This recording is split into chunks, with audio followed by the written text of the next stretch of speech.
Pour protéger son enfant, elle se soumit aux exigences de l'inconnu. Pendant le trajet vers leur domicile, des flashs du reportage sur un meurtrier échappé de prison lui revinrent en mémoire. Même lorsqu'une voiture de police passa à proximité, elle n'osa pas prononcer un mot. Arrivé chez eux, comme l'homme l'avait ordonné, celui-ci ne les attaqua pas. À la place, il s'effondra dans un fauteuil, exténué, étrangement calme, un éclat inattendu de douceur dans son regard. Il révéla à la mère et au fils qu'il n'était pas violent et qu'aucun mal ne leur serait fait. Il avoua avoir seulement besoin d'un abri jusqu'à la tombée de la nuit. Afin qu'il ne puisse être accusé de complicité, il attacha Kate légèrement à une chaise. Ses gestes étaient précautionneux, presque tendres, comme s'il craignait de lui faire du mal. Peut-être par reconnaissance pour leur accueil, Frank se dirigea vers la cuisine et leur prépara à manger. Comme Kate était ligotée, il refroidissait chaque bouchée en soufflant doucement dessus avant de la lui donner avec une cuillère.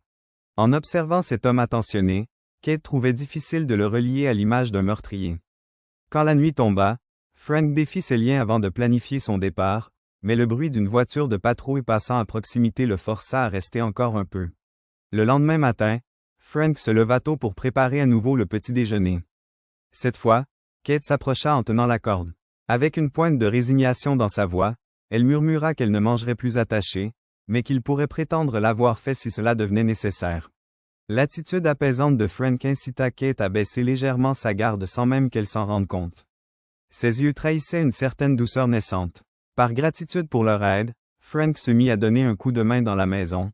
Il changea les fusibles de la voiture, coupa du bois pour l'hiver, nettoya leur intérieur comme leur extérieur.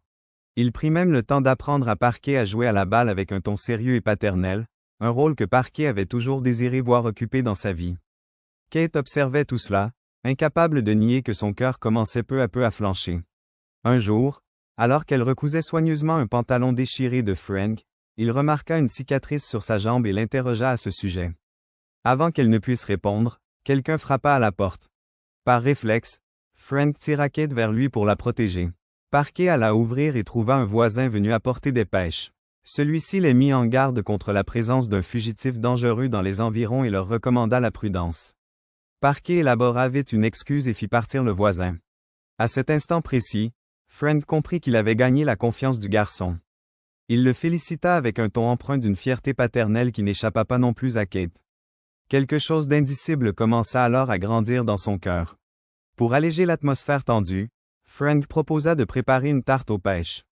Alors qu'ils cuisinaient ensemble, chaque regard échangé, chaque petit geste rapprocha un peu plus Kate et Frank, un frisson parcourut Kate à chaque contact subtil, mais elle ne se déroba pas pour autant.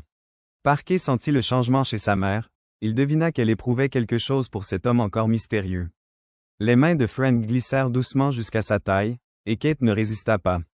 Elle se reposa sur son épaule avec une confiance timide, appréciant ce moment rare de chaleur apaisante. Frank devait partir ce soir-là, mais Kate trouva des excuses pour le retenir. Peut-être juste un jour de plus? Personne ne chercherait ici, même Parker.